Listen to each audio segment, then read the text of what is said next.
好，中国大陆在全世界的影响力哦，当然就是非常多的企业或者是国家都已经感受到了，现在也非常积极的希望可以跟中国大陆建立非常好的关系哦。那现在有一个人非常的伤心，是谁呢？是莫迪哦，因为他被放鸽子了嘛。因为本来是马斯克要去跟莫迪见上一面，但是呢，他突然这样子跟莫迪改了行程，跑到了中国大陆这边去哦。现在印度媒体不饶他哦，连这个他们的新闻里面都在那边讲说，马斯克意外访华是道德低劣，还是纯粹为了做生意？印度每个人都感到相当的震惊哦，因为等于说啊，莫迪本来要跟他见面，但是后来他取消了行程，结果出现在中国大陆，当然也是为了他的这个电动车的市场。那他这样子的出现，反倒是这个华尔街的一个传奇名嘴，这个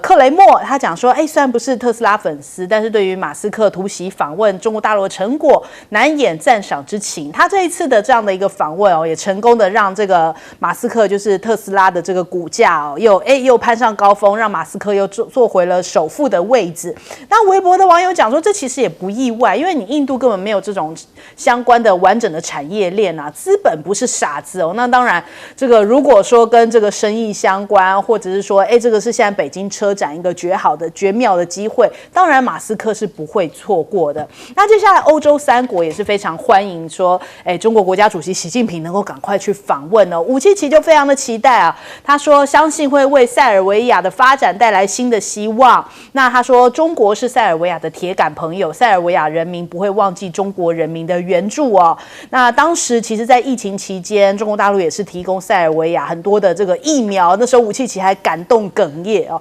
那武契奇说他现在考虑要来写一本就是遇见习近平这样子的概念的一个回忆录，关于我们的回忆录哦。所以其实塞尔维亚本身跟这个中国大陆的关系也是非常非常的铁。那再来马克宏也是也在等这个习近平来访嘛，所以这一次习近平去到了欧洲3个国家，5月份这一次的出访，马克宏提到说希望中国能够帮助实现奥林匹克休战哦，因为如果在奥运期间俄乌还在战争的话，的确会影响法国非常的大。那马克宏夫妻也会跟这个习近平以及他的太太这个彭丽媛一同前往法国西南部的这个山区访问。那马克宏这儿时哦，也常常去这一个比里牛斯山的这个地区来访问探访的他的祖母，所以这一次他们也会有这样的一个行程上的安排。那再来，习近平这一次的出访，其实呢也是主要是为着俄乌中东的一个战火。马克宏的办公室有讲到说，两个人一定是首要的聚焦，共同来解决这个国际的危机。那在这个习近平访欧之前，其实中国大陆的副外长已经去到了欧洲出席外交战略的磋商。那中方与欧洲他说有这样子可以增进理解互信，来共同推动中欧的关系稳健的一个发展。欧方也是说也愿与中方妥善的控管分歧，所以感觉上面都是释放出一些非常善意的一个讯号。可是美国当然不乐意听哦，所以美国的媒体都开始纷纷跳出来讲说，这其实有很多的中国间谍布满了欧洲哦。他说欧洲上周就发生了3起不同案件，分别指控有6个人为中国大陆从事间谍的活动，其中2人在英国，4个人在德国。那你看看这个法国的海军上将接受访问哦，这让我们忍不住想到210将军那种感觉。他的讲法是说，哇，现在中国大陆在欧洲有什么蜜罐行动啊？包含了美丽的姑娘、浪漫的异国爱情，还掌握机密的这些军事将领密切的接触，所以很像那种间谍片的情节正在逐渐在现实生活中上演。那彭博也在讲说，你看习近平去到了法国、塞尔维亚、匈牙利就是要去挑拨美欧关系，是他现在最大的目标。这是美国自己想出来的一些状况他讲说，现在习近平这样子的一个行程就释放出来了，北京为着欧盟提供经济的机会比美国来的大很多的讯号，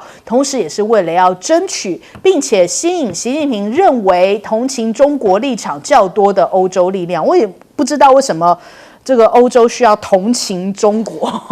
到底有什么好同情的呢？现在其实欧洲也蛮希望能够赶快跟中国大陆做生意哦，拜托中国还比较多一点。反正美国媒体你就会看到他们各式各样的在好像有一点抹黑中国大陆哦。那再来，这一次其实电动车也是一个主要的一个聚焦点，电动车还有这个风电业哦。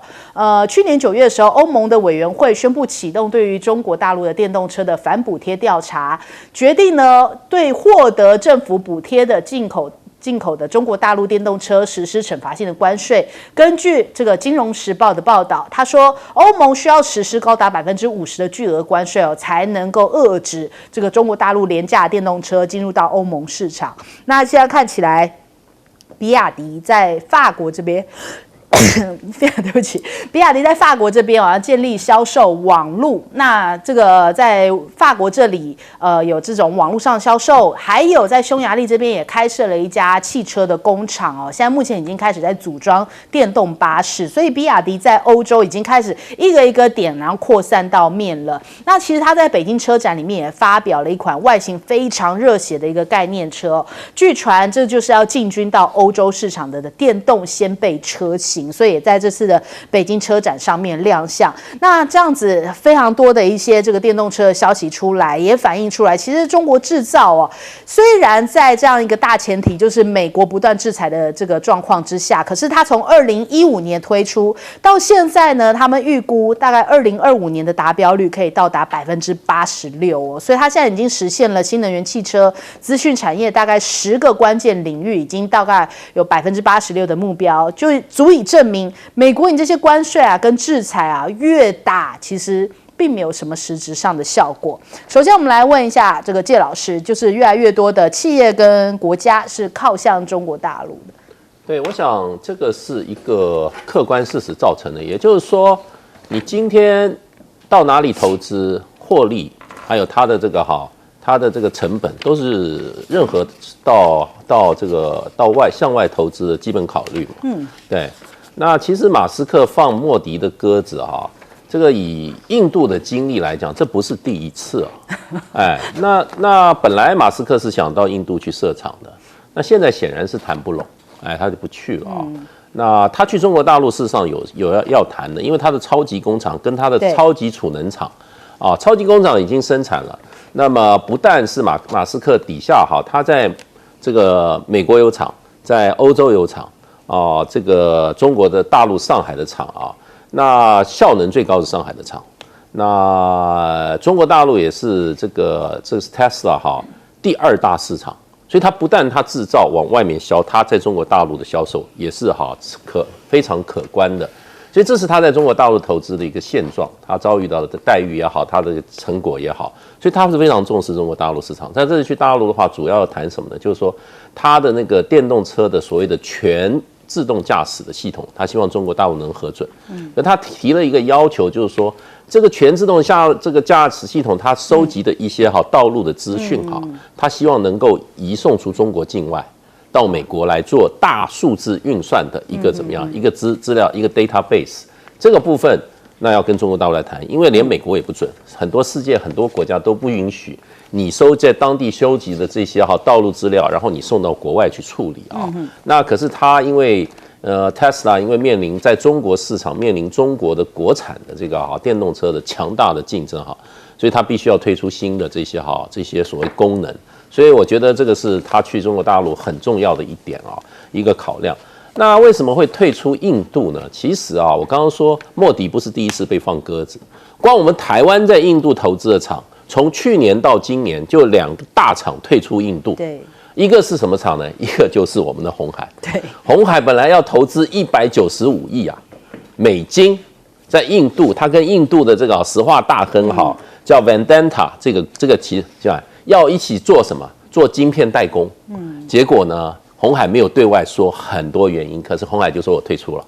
这个在 BBC 都大幅报道说怎么搞的？这个原来这么雄心壮志的，为什么退出？我想这个跟苹果要所谓分散产业链，把它在中国的产业链扩散到印度这些市场有关啦。可是鸿海这么有适应力的，最后跟印度怎么样？原来要讲好195亿就撤资不去了这是第一个。第二个，我们台湾的伟创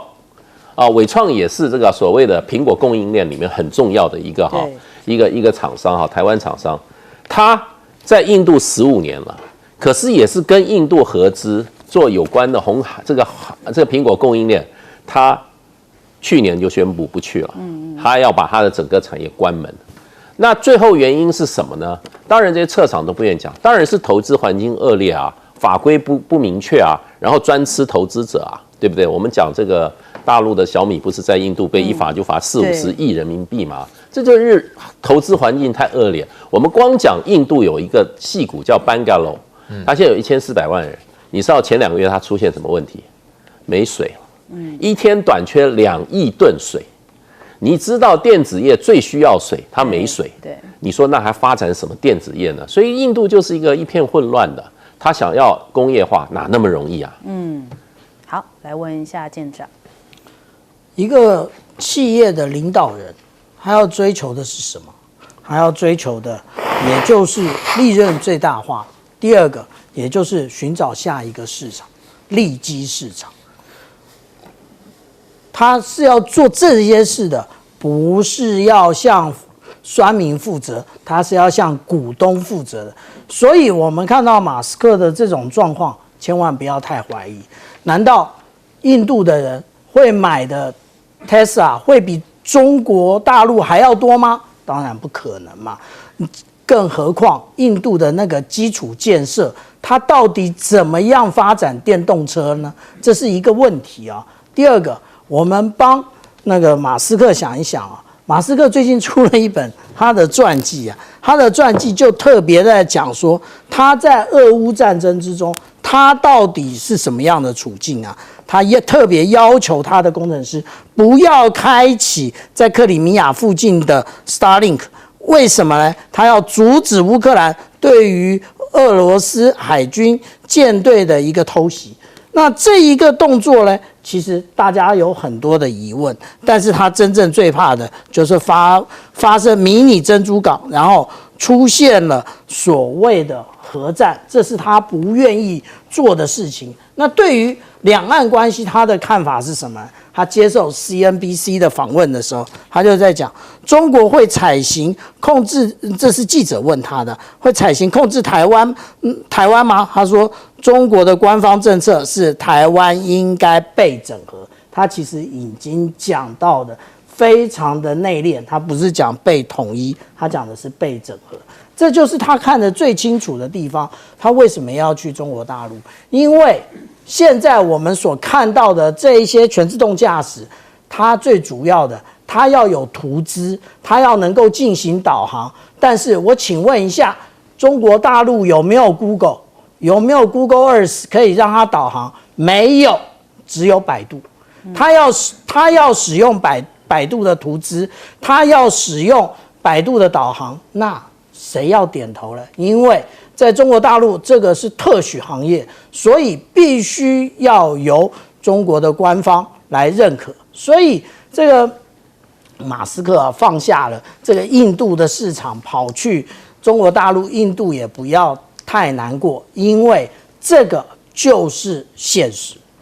好，来请教严老师。我觉得习近平啊，在这个 COVID 疫情之后第一次访问欧洲啊，他有5年没去了。那我觉得他选了这3个国家，虽然看起来法国他可能不需要做很多的东西，但他对譬如说塞尔维亚、对匈牙利，可能一带一路有提供很多的援助。可他去法国一定会希望马克宏就像去年在大陆一样，就是我只要求你做到一件事，不要跟美国走在一起，就是你有一个叫做战略自主啊 ，strategic autonomy， 他只希望能够做到这个，我觉得他就继续也能够成功。但是大家都忘了，他这次去塞尔维亚，刚好那个时间点就是25年前中共驻前南斯拉夫大使馆被炸的那个，所以绝对会在那边有一个纪念活动，然后挑战美国，就说你看美国当年就这样的炸南斯拉夫中国驻南斯拉夫大使馆。那我觉得双方大概就是会互相给一些难堪的事情，让你知道我们永远记得这些不太舒服的事情。那匈牙利当然是比较在欧盟里头不是偏西方的这个国家，我觉得跟大陆关系一定是还是不错。所以这一次他去我觉得就是说有2个等于是算是铁杆兄弟了现在，但法国也慢慢就是说希望他也没有要求你法国一定要完全倒向中国这边，可是至少你维持一个战略中立，那我觉得他就够了那至少如果我们看马斯克，我也觉得他就是一个标准的台湾现在都在骂说养套杀，对不对？都认为说他养你一下，然后把你套住，然后把你杀掉。可是为什么这么多企业家还要去大陆？就是因为那个养的那一段，他可以赚很多所以大家都明知道，可能未来他的这个自动系统驾驶系统会被大陆学去，但是呢，如果他不去，可能大陆也会做，或者从别的地方学去，那还不如我先去。把这个市场我该赚的先赚饱，不然的话被别人赚饱了。所以这个现实我觉得美国作为一个资本主义社会，他应该要认清，你今天怎么样去挡你的企业到大陆去，然后你挡了，结果是别的国家赚，然后你如果说你挡了，最后他们自己生产，你连第一笔都没赚到，所以他们还不如去赚那个第一笔吧。好，我们先休息一下，广州马上回来。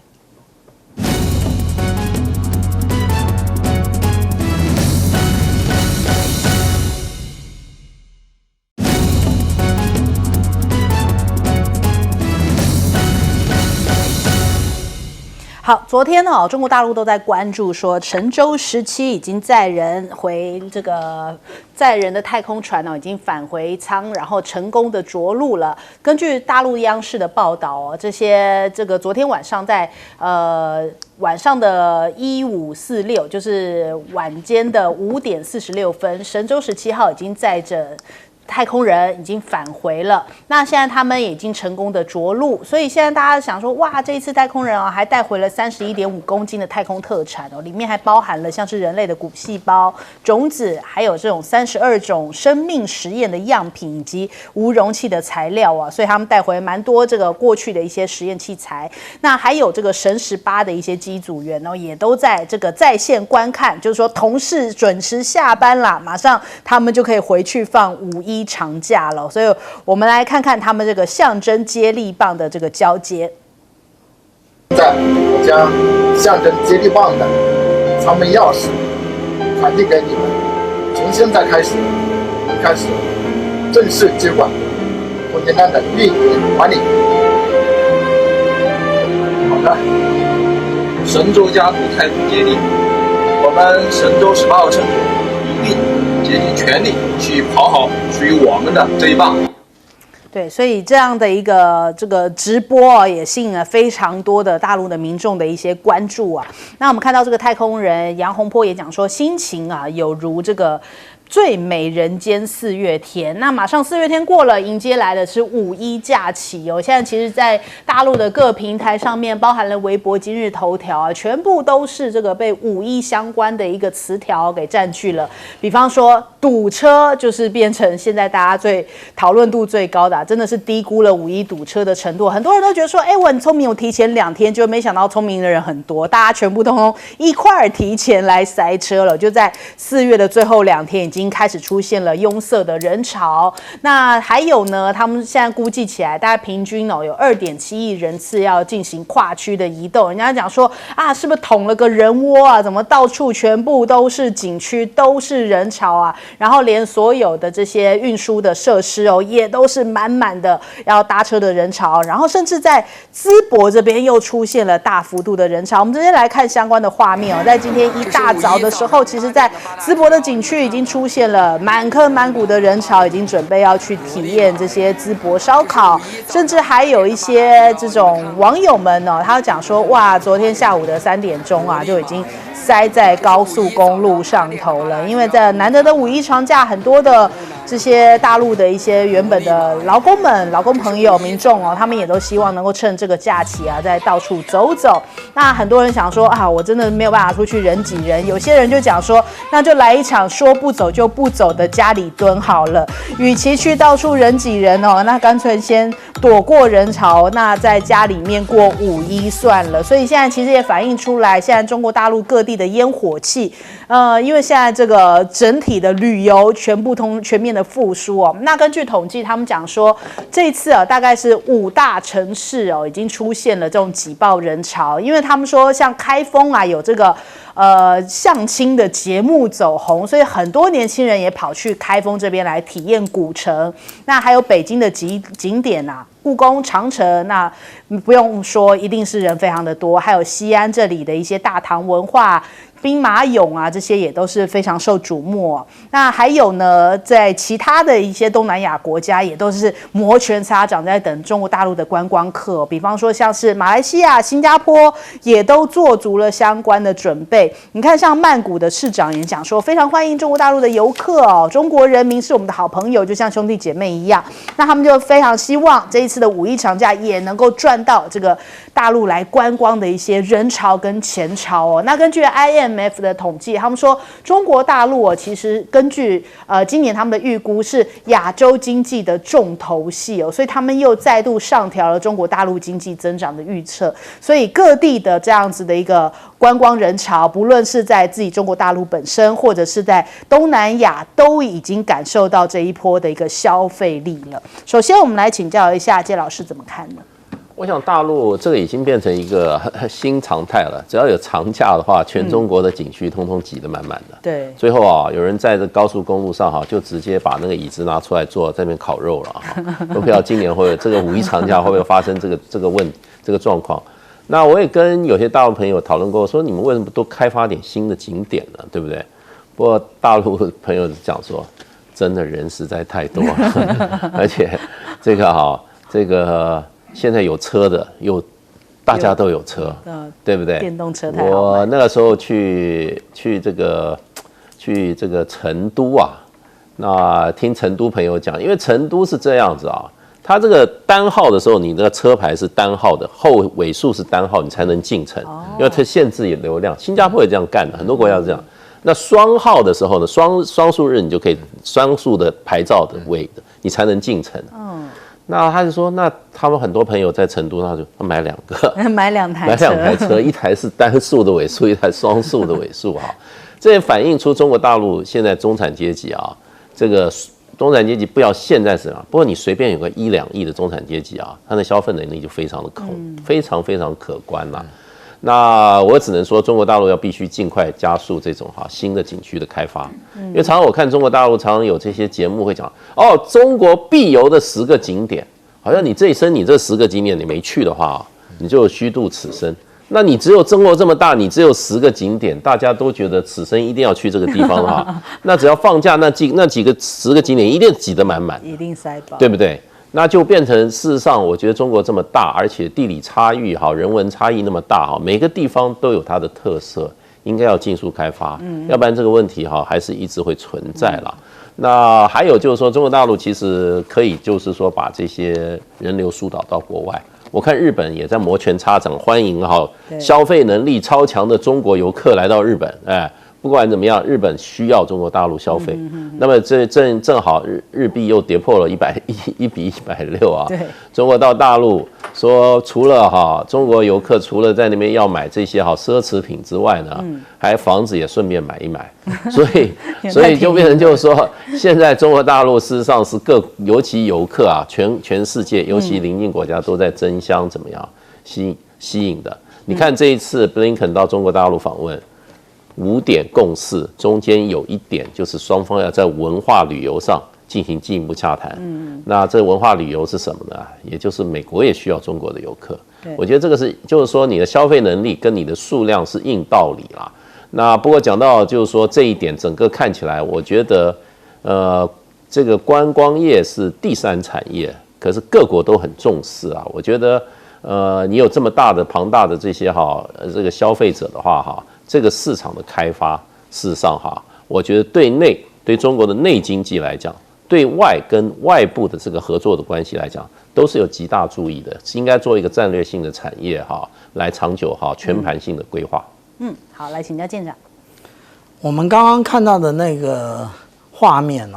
他讲说竭尽全力的跑好属于我们的这一棒。可是我们可以知道吗？这3位，也就是神舟18的太空人，他是80后啊，也就是他是1980年以后才出生的，这么年轻就已经担当了中国大陆的太空重任了。我们可以想象吗？其实很难想象啊。那他们这一次上去，除了各种实验之外，这一次要养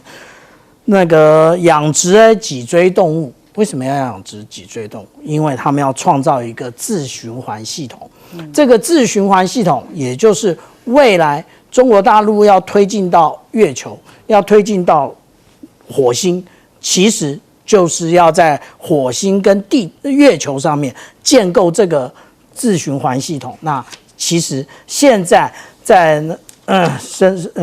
神舟18上面，其实他要从事的是这个任务啊。那至于说刚刚大家谈到了有关于中国大陆很吸引人的地方啊，因为我最近也看了非常多的 YouTube， 其实我也很想在最冷的时候到东北的漠河市去体验一下那个极低温啊。那我也想在夏天的时候去新疆去吃哈密瓜跟葡萄。但是我们台湾刚刚讲到说，哎呀，这整个东南亚大家都很欢迎，中国大陆的观光客。那可是我们台湾等到了什么？等到了一个寂寞，等到了一个心酸，什么都没有。我们根本就没有这些旅客来到台湾。还记得吗？那个当年有陆客、有陆生在台湾的时候，其实我们那个台湾人要叫计程车也都不是太好叫啊，他们都去跑了，带着大陆人出去玩。这个其实才是硬道理，因为可以让最基层的，无论是是衣食住行的所有从业人员都能够赚到钱。我们现在谁能赚到钱呢？哎呀，光电，哎呀，绿能，其他呢，我们的这些老百姓都嗷嗷待哺，你就开始搞一些补贴，就是饿不死人又活不出尊严。我们台湾现在就过的是这种日子。好，来请教严老师。我觉得我每次看到5·1劳动节放假啊，我们现在台湾有放假，可是我就觉得我们到底重不重视劳工？因为蔡总统说这个劳工是他心里头最软的一块嘛。那可是为什么这个大事在这里啊？我们天天要申请加入国际卫生组织，要加入国际卫生大会，甚至要加入这个世界民航组织。但是为什么我们从来没想去加入国际劳工组织International Labour Organization？ 我觉得绝对不是那么容易加入，但是你去表个态，表示我们是很重视劳工的。而且我前2天上课才跟学生讲，我说美国的最低工资才7块多2毛5，当然大部分的州都有各州更高的但是确实有一些州就是7块2毛5。那7块2毛5大概算220块。我说我们现在台湾也都180几，我们跟美国的生活水准差那么多，我说我们值得骄傲我们这个最低工资不算太低了跟美国比起来。但是我们也没有好好想把我们的劳工跟在国际上面去争取一些认同，我没有看到这个，我觉得很可惜那另外当然就说，如果今天有更多的劳工更多的大陆游客能够到台湾刚才小舰长也讲了，差很多。因为我们现在看到是我们自己的人要在周末去台湾的本地的旅游，发现房价很贵。可是如果他们这些房子在周间有大陆的观光客来这些景点，那平均一下，他们到周末再进城，然后这刚好我们出城嘛，我们到叫旅游景点，那这样子一平衡之下，那个房价，我觉得你这个住客的时间这样子相互配合，会不需要那么贵去住嘛？因为他现在等于是赚你2天的钱，要抵7天的那个费用。那我觉得这个是我们应该去想的，就是如果今天这个东南亚都欢迎大陆游客，而且大陆游客消费真的是不太手软。如果能够来台湾，又最近，我觉得大陆的游客跟我们的游客到大陆去，有的时候会有一个共同的一个意识，就是说，可以吃中国菜，可以说中文是很方便的。因为有些人真的还是觉得有些地方他不太习惯，可是一发现他们讲说你听得懂话就是听得懂，然后吃的东西很接近，我觉得这个是非常容易吸引的。那我只希望我们的政府去考虑一下，刚刚小舰长也提到。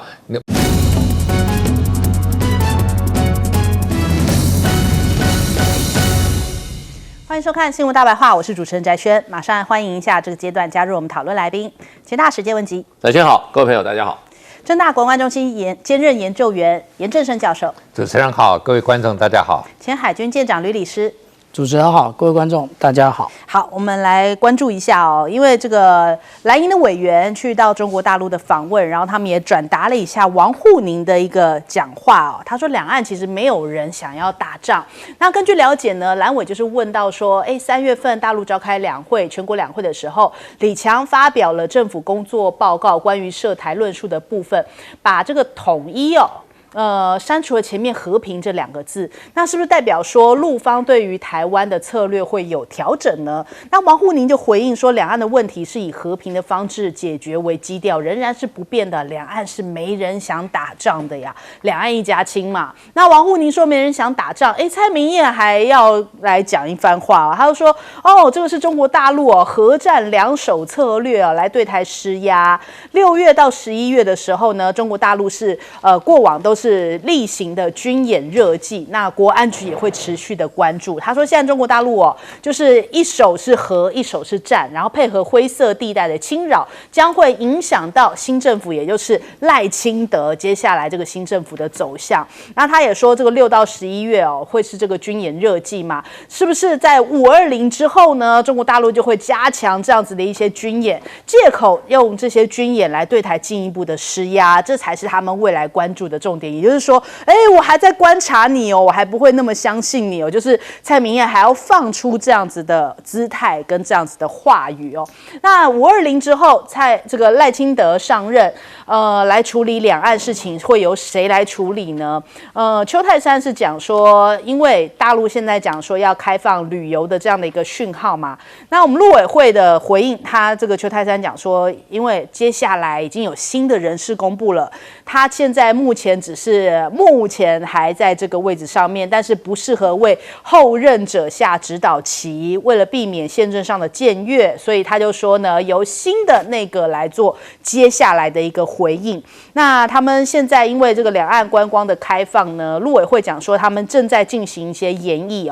因为对于陆方宣布有限度附条件的恢复陆客来台这观光的事情，他说将会在研议之后才能够回应，逐步落实恢复陆客组团来台的一些观光政策。但是大陆的官媒已经不断在喊话了，就是发文向民进党喊话，说希望呢赶快尽速取消掉种种限制的禁令为两岸观光旅游来恢复常态创造条件，不要再做两岸交流的拦路虎了。甚至我们看到这个日月潭天还发表了这样子的一个图片，说大陆的善意，民进党当局感受到了吗？还有这样子的一个图片发在他们的这个微博上头。那现在就是要看这个赖清德跟民进党该怎么样来回应他们这个现在的这个立场。当然好像现在他们是主张说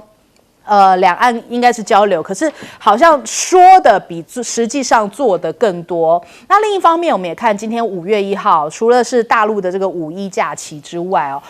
福建舰也从5月1号进行海试，也代表着大陆已经进入到3航母的时代，是正式开启了。那上海的海事部门也发布了最新的航行警告，从5月1号到5月9号，设立禁航区进行军事的活动。根据海事局发布的坐标显示福建舰的海事呢，我们可以直接来看一些画面福建舰的海事它设定的禁航区就是在靠近上海出海口，就是这个东海近海的水域。那所以它现在有非常多的一些这个首航海事的画面曝光了，也在这个相关的一些平台，像是微博或是今日头条都是在现在非常热门的这个词条位居这个榜首大家都在看说，哇，这个福建舰的首次海事以及海事的现场视平，大家都非常关注，因为也代表着中国大陆正式进入到3航母的时代。那紧接着我们来看看这个舷号18的福建舰首次海试，其实呢，这个里面也展现出来，这个大陆完全自主设计建造的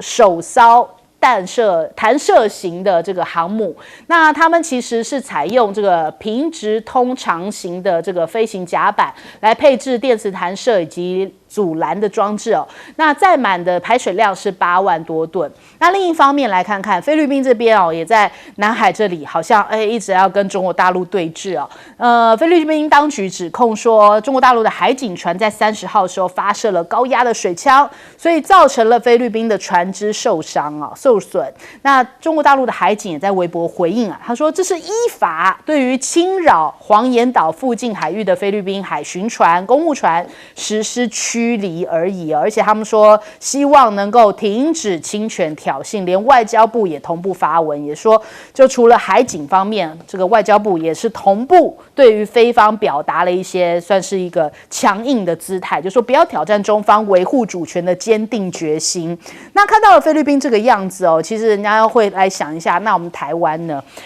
川普有一番话，大家可能要听一听，就是拒谈是否会捍卫台湾。他说不付钱的盟友要靠自己呀。川普很有可能今年会选赢拜登所以是不是也代表着未来美国的姿态是这个样子呢？就是盟友要靠自己而不要说不付钱，然后还想要美国来出兵。所以美国收保护费是收定了，也不会想着说，台湾有事，美国一定会来坚若磐石的保护台湾那首先我们来问一下介老师，也看到这个大陆释放出来的这个善意对，我想大陆基本上就是说是以和平统一为基调嘛，对，那就是说它的反分裂国家法里面，那么会采用非和平手段的话，是有几种状况出现，而那3种状况基本上各位可以去看，他讲的也很含混，有很大的解释空间。所以呢，就变成就是说，非和平手段是一个特殊状况。那么和平统一是一个政策的基础跟延续性的。我想其实这个老早就谁在一直讲大陆要武统呢？其实我们很清楚嘛，就是美国然后台湾的一些学者附和美国对，美国你记不记得每天搞得跟猜谜一样？对不对？我们在这节目带很多，有人说2023、2024、2025、2026、2027、2028。什么大陆要武统台湾，这都是谁在？这美国在那边干嘛？对，这个叫什么？他就在敲鼓，就不断的制造这个气氛，那么才造成今天好像两岸真的是很紧张。其实两岸可以一夕之间把紧张都拿掉，对不对？只要一点，就最近习近平跟马英九讲的嘛，只要大家都是中国人，只要都是炎黄子孙，对不对？都是什么一家人的话，没有什么不能谈，没有什么不能解决的问题。所以呢，基本上两岸之间可以一夕间就怎么讲呢？转危为安，然后这些阴霾就跟天气一样，第二天就怎么样？就什么云海阔天空，不会像现在大家搞得怎么样？每个人头上都3条线，大家都过得怎么样？紧张，尤其在台湾这里那所以我觉得这个情势已经应该要认定得很清楚了。所以大陆事实上的话，从马英九去了大陆以后再加上傅昆萁然后那个洪秀柱这一些蓝营的这些高层，然后呢到了大陆以后大陆释放了蛮多善意的，对不对？比如说我们谈的像这个马祖常住人口还不到2万呢，他只要开放福建的到马祖去旅游，福建常住人口4500万。你想想看，马祖要接待多少人，对不对？所以就变成这些都在慢慢在开放、释放善意然后现在我们的这个旅游业也很振奋，因为大陆已经开放福建省事实上居民可以到台湾来这个旅游这样开放。我看现在网络上这个很多大陆人都在问怎么到台湾，怎么到台湾，那变成一个很大的一个风潮。可是你就看民进党怎么回应，对民进党，人家问那个民进党的这个。我看报道上说在记者会问民进党的这个陆委会的一个负责人姓詹，叫詹志宏是吧他以前好像在国民党的时候也在陆委会嘛，对，他怎么回答呢？他说炎黄子孙是一种古代传说，这算善意回应吗？你自己是炎黄子孙，你都说你的祖宗是古代传说了，这种偏激啊，这种数典忘祖，对，这种态度啊，真的让人家叹为观止。尤其有些官员啊，真的为了换了位置换了脑袋，对，为了组织不昧着良心说话。什么叫古代传说？对不对？古代神话，中华民族是各种多民族的，没有错，都是炎黄子孙。可是我们台湾人的祖先，现在你去台湾很多墓地去看，上面写的还是祖居地，这个福建这个漳州、泉州，现在台湾很多宗庙啊，我刚才去一个，在这个大龙洞那个陈氏家祠啊，祖先从哪里来，清清楚楚啊，哪一年哪一月什么时候哪位开台始祖是谁都清楚啊，这标标准准的这个炎黄子孙啊，为了政治，为了自己的想谋一己之私利，搞你台独这个私欲，你们把自己祖宗都不要啦。你将来你总是要到天上去会你的祖先呐。对。你跟你说祖先对不起，我已经不是你的子孙了，有这种事吗？这是台湾人是炎黄子孙，这是科学可以证明的。对。居然可以说这是古代神话，所以呢，你怎么期盼目前这些民进党这些人搞台独的这些人，能够把两岸关系转危为安呢？对方释出的善意，你还给人家搞成一个数典忘祖，让人家大陆越来越觉得台湾人是不是中国人，这是一个常识，根本都不需要证明的。美国人现在很多，可是你去问美国人说你的祖先哪里来，他说我祖先是英格兰的，我祖先是爱尔兰的。你今天问拜登，拜登说我祖上是爱尔兰人，对啊，对不对？他不会说爱尔兰人是一个古代的神话。这个简直是这个真的是已经到了一种穷凶恶极为了一点点私利为了官位真的没有良知啊，没有良知了，真的值得羞耻啊！怎么有什么面目去将来到地下面目你自己的列祖列宗呢？为了赚新台币，每天说鬼话。我们来问一下舰长。国安局局长说每年的6月到11月是解放军各种演习的热剧，的确是。可是你拿出数据来吗？小舰长有，这个是我当初曾经发表的一篇论文。我在研究的是什么呢？我在研究的是2020年跟2010年解放军夏季的军演，到底它的意涵是什么？但我研究的结果，2020年它其实是武装所有的海岛，然后巩固近岸空防。那2021年呢，它是反低空破防，然后嚇阻抵近侦察。抵近侦察指的是谁？当然就是美军嘛。你美军要来低空要来抵近侦察，所以解放军才有这种因应的动作，而且本来就是军以战为主，必须长存奋发充沛的攻击精神。攻击精神从何而来？训练啊！难道阿兵哥不训练的吗？有这种事？然后我们来看同样的这个演习，他说一直演习，其实演习人家是有道理的。怎么说？他其实我研究的这个其实是只研究3个月啊。那其实呢，我们可以看到，它是从黄色的这个飞弹发射区域，然后到紫红色，然后到红色范围，意思也就是从15公里一直推到50公里，也就是演习的范围越来越大。而且我们现在2024年才在补跨职业的一个飞行训练，看看人家什么时候开始做，人家2021年就开始做了，我们以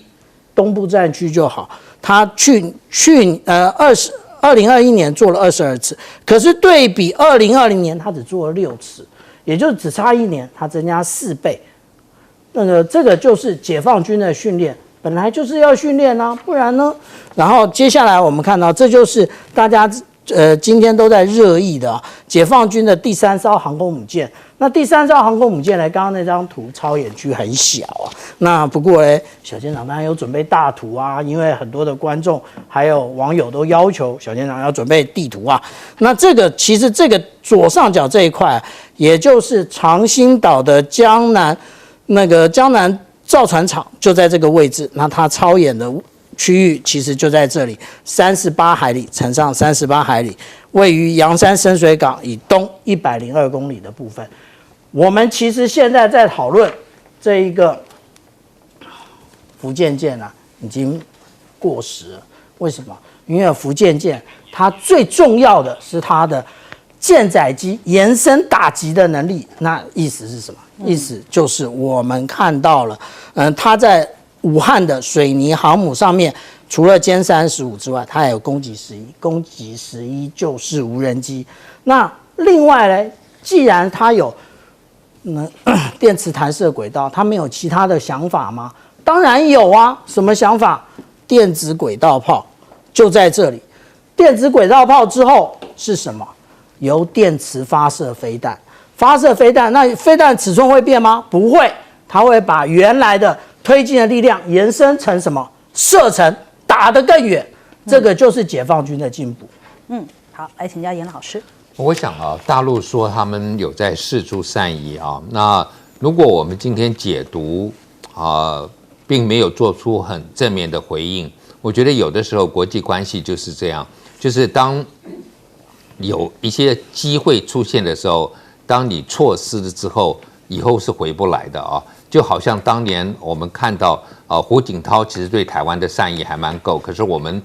当时陈水扁执政的时候没有做出正面回应，结果两岸就是一个恶意的螺旋。那虽然马英九改变了这个，可是蔡英文上台又变成这样。那现在看起来因为蓝营可能在立法院占了多数，我觉得对岸有释出一些善意。那我们不能因为是对台湾释出善意是透过蓝营，那绿营就要完全去拒绝。我觉得这个就是我们台湾人民要求政府的，就是有善意，不管是谁做的，都应该可以接受，而不是只有我民进党做出来的才是对方是对我们的善意蓝营的就不是，蓝营的也代表台湾的人民嘛，一样的嘛。所以我觉得这个是很可惜，就是说，如果今天我们要把它解读为，就是说好像是蓝营带出来，他不愿意接受，那会错失很多机会。这是刚才介大使也提到，那我特别提一下就是在美国常常有不同背景的人。他们在美国最后说是 Irish American、Scottish American， 我们就说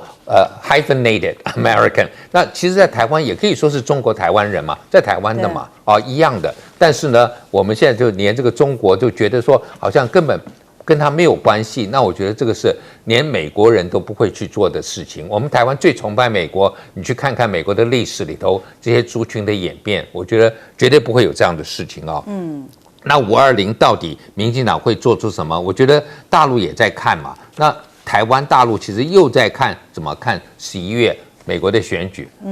我们看到川普是一个这么现实的人，我们要把希望寄托在他身上吗？我觉得我们4年前，我就是当时少数我说民主党执政可能对我们还比较好一点，但是台湾的时候风靡川普因为川普骂中国的话比较难听，但是他只是骂的话难听，但是不一定是真正他随时可以改变他的立场，所以这是我比较担心的部分。那这一次现在看起来他没有第二任要选了，他如果上台，我真的认为他绝对是非常现实的会出卖台湾。那我们台湾是不是到时候又还要再继续支持他还在台湾就是在他选举的时候认为他可能比拜登还要好？对不起他上台台湾真的是被他会吃干抹净的，所以我觉得我们应该要特别要担心这一点。好，我们休息一下，广告之后马上回来。